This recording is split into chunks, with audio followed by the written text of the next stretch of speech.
예배 드릴 텐데 사도신경 새로 번역된 사도신경으로 우리 함께 신앙 고백하도록 하겠습니다.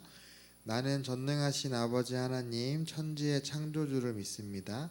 나는 그의 유일하신 아들 우리 주 예수 그리스도를 믿습니다. 그는 성령으로 잉태되어 동정녀 마리아에게서 나시고 본디오 빌라도에게 고난을 받아 십자가에 못 박혀 죽으시고 장사된 지 사흘 만에 죽은 자 가운데서 다시 살아나셨으며 하늘에 오르시어 전능하신 아버지 하나님 우편에 앉아 계시다가 거기로부터 살아있는 자와 죽은 자를 심판하러 오십니다. 나는 성령을 믿으며 거룩한 공교회와 성도의 교제와 죄를 용서받는 것과 몸의 부활과 영생을 믿습니다. 아멘. 우리 오늘 말씀 함께 보도록 할 텐데 창세기 4장 말씀이에요. 창세기 4장 1절 그리고 5절에서 12절까지의 말씀 함께 보도록 하겠습니다.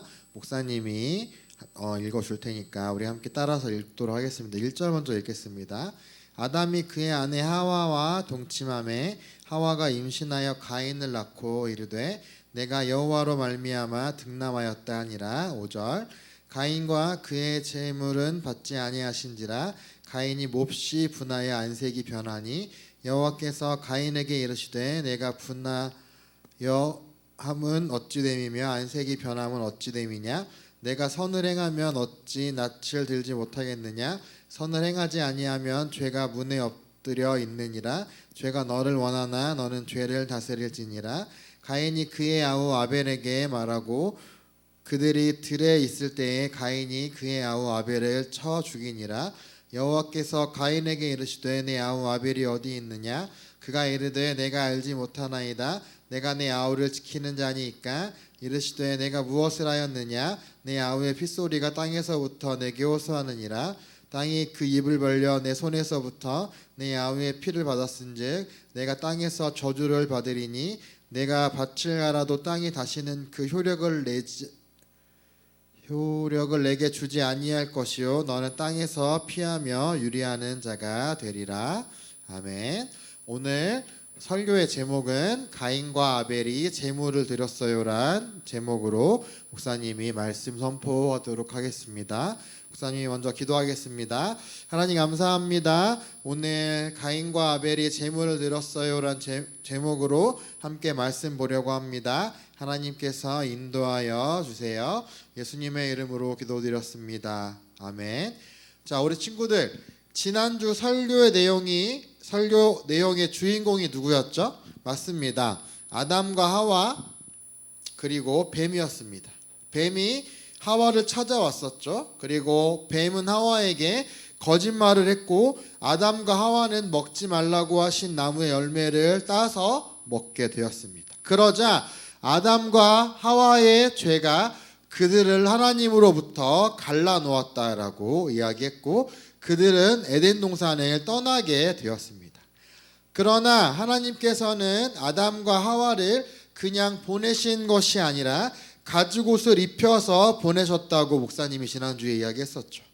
그래서 하나님은 예수님을 보내셔서 사람들의 죄를 용서하여 주실 계획을 세우셨고 예수님을 믿는 모든 사람들이 다시금 하나님과의 관계가 회복되어질 수 있게 해주실 거라고 이야기했었습니다. 자, 그러면 우리 친구들 죄가 무엇이라고 목사님이 지난주에 이야기했었죠? 죄는 하나님의 법을 어기고 죄는 사람들을 하나님으로부터 갈라놓을 거라고 목사님이 분명히 이야기했습니다. 이게 뭐죠? 하나님과 분명히 사람과 온전한 관계를 맺고 있었고 하나님과 사람들이 하나님과 함께 살아가는 상황이었는데 죄를 통하여 하나님으로부터의 관계가 멀어지게 되었다라는 것을 이야기합니다. 우리에게 죄가 들어오고 우리는 죄를 지을 수밖에 없는 약한 존재가 되었다라고 이야기하는 거죠. 그 이후에 아담과 하와는 두 자녀를 낳게 되었습니다. 그 두 자녀의 이름은 무엇이죠? 맞습니다. 바로 가인과 아벨입니다. 두 사람 중 한 명이 죄와 죽음을 끝낼 수 있는 사람이라고 생각했습니다. 그렇다면 과연 두 사람 중 한 명이 죄와 죽음을 끝낼 수 있는 사람인지 오늘 말씀을 통해서 확인해 보도록 하겠습니다. 아담과 하와는 자녀들이 태어났을 때 어떤 기분이었을까요? 아담과 하와는 자녀들이 태어났을 때 무척 기뻐했습니다. 하나님이 온 세상을 만드시고 보시기에 좋았다고 하셨던 것처럼 아담과 하와도 무척 기뻐하고 하나님께 감사를 드렸다라고 성경을 통해서 이야기하고 있는 거죠. 그리고 하와는 이렇게 생각했을 겁니다. 가인과 아벨이 하나님이 약속하신 대로 죄와 죽음을 끝낼 구원자가 아닐까라는 생각을 했을 겁니다. 창세기 3장 15절 말씀을 함께 보도록 하겠습니다. 창세기 3장 15절에 이렇게 이야기합니다. 내가 너로 여자와 원수가 되게 하고 내 후손도 여자의 후손과 원수가 되게 하리니 여자의 후손은 내 머리를 상하게 할 것이요 너는 그의 발꿈치를 상하게 할 것이라 하시고 라고 이야기했던 거죠. 이처럼 가인과 아벨이 하나님이 말씀하셨던 것처럼 뱀의 머리를 상하게 할 사람이라고 생각했을 거라는 거죠. 그러나 과연 가인과 아벨 중에서 그 죄를 끊을 수 있는 사람이 있었을까요? 그러나 가인과 아벨이 자라면서 가인과 아벨도 자신들처럼 죄인이라는 사실을 아담과 하와가 알게 되었습니다. 아담과 하와는 자신들이 지은 죄로 인하여 자녀들도 죄인이고 죄 가운데 살 수밖에 없다는 사실을 깨닫게 되었습니다. 그래서 자신들이 지었던 잘못을 후회하고 또 후회합니다. 그러나 그 죄는 가인의 그리고 아벨의 그리고 우리 속에 들어와서 우리와 함께 하고 있다라는 거죠. 가인과 아벨은 커서 각각 직업을 가졌습니다. 가인의 직업은 농부였고 농사를 짓는 사람이었습니다. 아벨의 직업은 목자였습니다. 목자는 양을 키우는 사람들입니다. 어느 날 그들은 하나님께 제물을 바쳤습니다. 그 당시에는 제물을 바치는 거지만 지금은 무엇을 하는 걸까요? 지금은 하나님께 예배를 드리는 것을 제물을 바치는 것이다 라고 이야기합니다. 우리 친구들은 예배를 잘 드리는 것 같나요? 아니면 잘못 드리고 있는 것 같나요?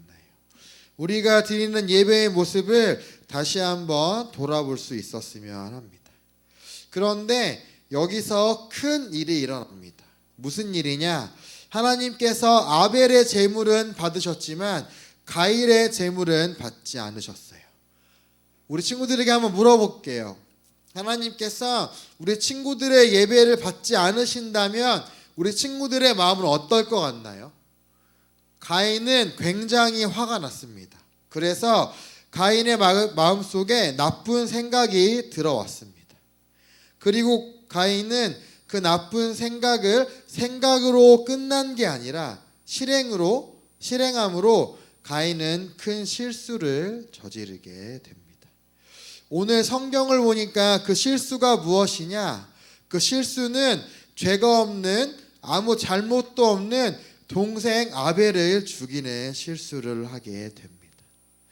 하나님께서는 동생을 죽이는 실수를 하기 전에 가인에게 죄에 대한 경고를 분명히 하셨습니다. 죄를 다스려야 한다고 이야기했고 죄를 다스리는 것은 굉장히 힘들다라고 이야기했습니다.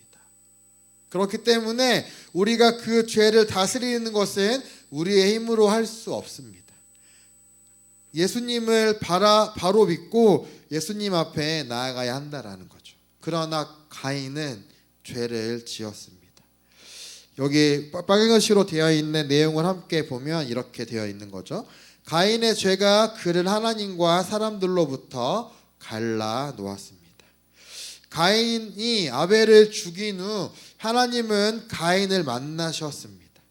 그 이유는 하나님은 가인에게 동생이 어디에 있는지 물어보셨습니다. 왜 물어봤을까요? 물어보신 이유는 가인이 자신의 잘못을 고백하기를 원하셨기 때문이었습니다. 그렇다면 우리 친구들은 어땠을 것 같아요? 하나님께서 우리 친구들에게 잘못한 것이 무엇이냐라고 물어봤을 때 우리 친구들은 제가 이것을 잘못했습니다 라고 이야기하나요? 아니면 가인의 모습처럼 자신의 죄를 고백하지 않고 용서를 빌지 않는 모습인가요? 아담과 하와의 모습과 동일한 모습이라는 거죠. 이 모습이 바로 죄인의 모습이라고 오늘 말씀을 통해서 이야기합니다. 우리도 살아가면서 죄를 짓습니다. 죄 가운데 살아가고 죄를 지을 수밖에 없는 사람입니다. 그 죄로 인해서 하나님은 가인에게 벌을 주셨습니다. 하나님은 가인이 그 땅을 떠나 세상을 떠도는 자가 되게 하셨다라고 오늘 말씀하고 있는 거죠.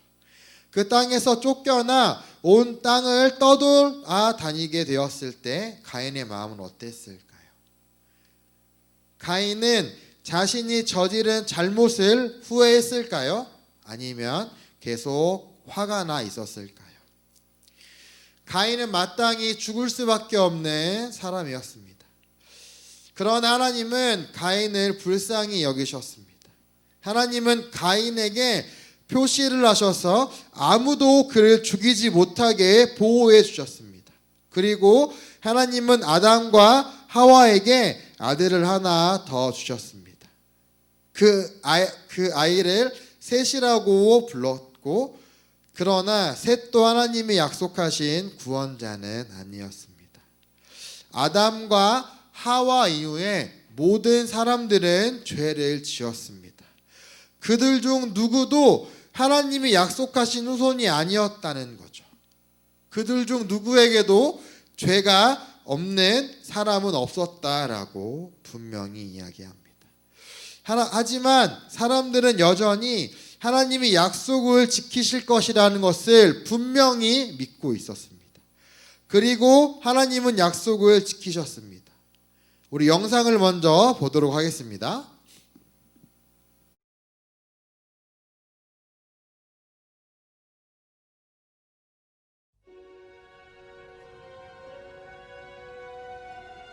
아담과 하와는 에덴 동산을 떠난 후에 가인과 아벨이라는 두 아들을 낳았어요. 아담과 하와가 죄를 지었기 때문에 가인과 아벨도 죄인으로 태어났죠. 아벨은 양을 치는 목자가 되었고 가인은 채소와 곡식을 기르는 농부가 되었어요. 어느 날 가인은 자신이 기른 농작물을 하나님께 제물로 드렸고 아벨도 처음 태어난 새끼 양을 하나님께 드렸어요. 하나님은 아벨의 제물은 받으셨지만 가인의 제물은 받지 않으셨어요. 가인은 너무나 화가 났어요. 하나님은 가인에게 물으셨어요. 왜 그렇게 화가 났느냐? 네가 올바른 일을 했다면 어찌하여 얼굴을 펴지 못하느냐? 하나님은 가인에게 경고하셨어요. 올바르게 행하지 않으면 죄가 문 앞에 엎드리고 있을 것이다. 죄가 너를 원하나 너는 죄를 다스려야 한다.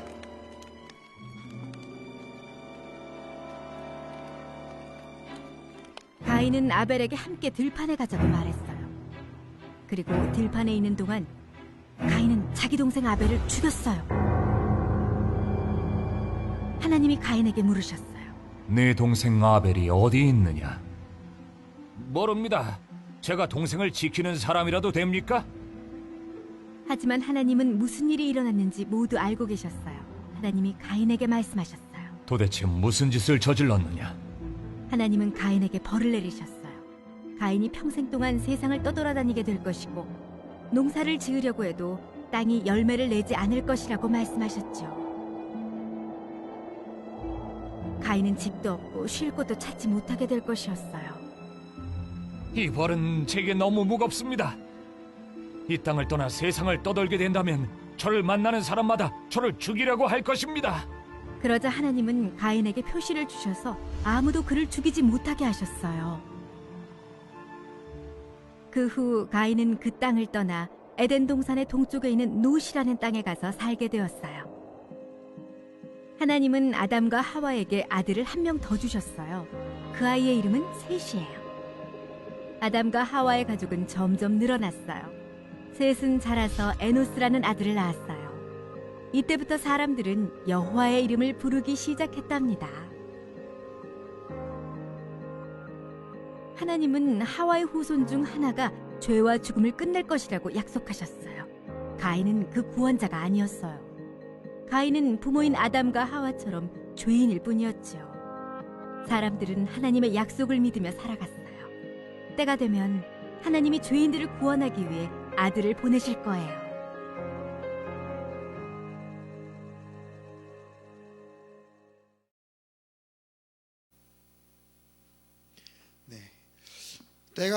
때가 되자 하나님은 아들이신 예수님을 우리에게 보내주셨습니다.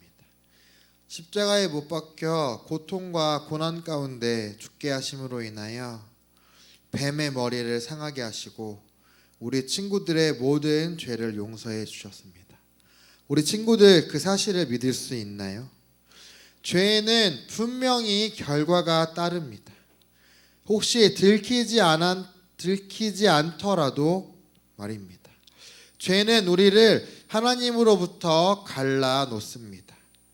다음 영상을 보고 나서 목사님이 말씀을 정리하도록 하겠습니다. 다음 영상 보겠습니다.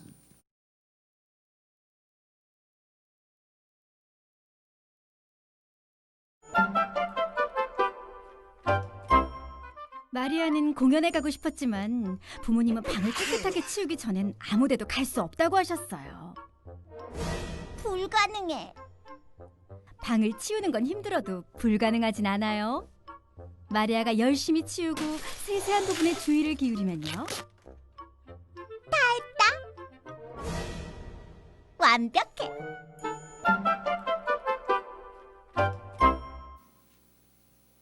네, 우리 친구들은 어떤 행동이 잘못인 줄 알면서도 하고 싶은 유혹을 받아본 적이 있나요? 우리를 하나님으로부터 갈라 놓으려면 딱 하나만 있으면 되는데 그것이 바로 죄입니다. 성경은 죄에 대한 벌은 죽음이라고 분명히 말하고 있습니다. 가장 먼저 죄를 지은 사람은 누구였죠? 맞습니다. 아담과 하와였습니다. 그렇다면 아담과 하와에서 죄가 끝났나요? 그렇지 않았습니다. 그 다음 죄를 지은 사람이 누구였죠? 아담과 하와의 아들이었던 가인이었습니다. 그렇다면 그 이후에 죄가 끝났나요? 그것도 아니라는 거죠. 우리 모두 죄인입니다. 아직도 죄가 우리들 안에 있다라는 거죠. 죄의 가장 나쁜 결과는 하나님으로부터 멀어지는 겁니다. 하나님은 우리가 예수님을 믿고 용서받게 하시려고 예수님을 보내주시고 십자가에서 죽게 하셨습니다. 예수님은 우리를 대신해서 우리의 죄값을 대신해 주셨습니다. 우리와 하나님 사이가 다시 좋아지게 해주셨다라는 거죠. 이것이 바로 우리가 받을 수 있는 최고의 선물임을 기억할 수 있었으면 합니다. 우리가 죄 가운데 있을 때에도 우리의 모든 죄를 하나님께 구하고 하나님께 용서를 구한다면 하나님께서는 우리의 죄를 용서해 주시는 분이심을 우리 기쁨의 교회 유초등부 친구들이 기억할 수 있었으면 좋겠습니다. 목사님이 기도하도록 하겠습니다. 주님, 저희가 가인의 죄를 기억하며 분노를 참지 못하는 우리의 모습을 회개하며 하나님과 함께하는 삶을 살기를 원합니다. 하나님을 바르게 예배하고 하나님을 찬양하는 매일의 삶을 살도록 예배자의 삶을 살 수 있게 인도해 주세요. 예수님의 이름으로 기도드렸습니다. 아멘. 광고 다 동일한 내용이고 5번 광고만 한번 보도록 하겠습니다. 네, 이제 대면 예배가 가능해서 10%에서 20%의 친구들이 함께 예배를 드릴 수 있습니다. 그래서 많은 친구들이 함께 예배를 드릴 수 있었으면 좋겠습니다. 목사님이 마지막으로 축복 기도하도록 하겠습니다. 이제는 우리 구주 예수 그리스도의 은혜와 하나님의 크신 사랑과 성령님의 교통하심이 우리를 가인의 잘못된 판단으로 인하여 범하는 죄를 기억하며 우리의 죄를 회개하며 하나님을 바르게 예배하며 하나님을 찬양하고 매일의 삶을 예배자의 삶을 살기를 바라는 우리 친구들과 우리 친구들의 가정 위에 영원 무궁토록 함께 있을지어다. 아멘.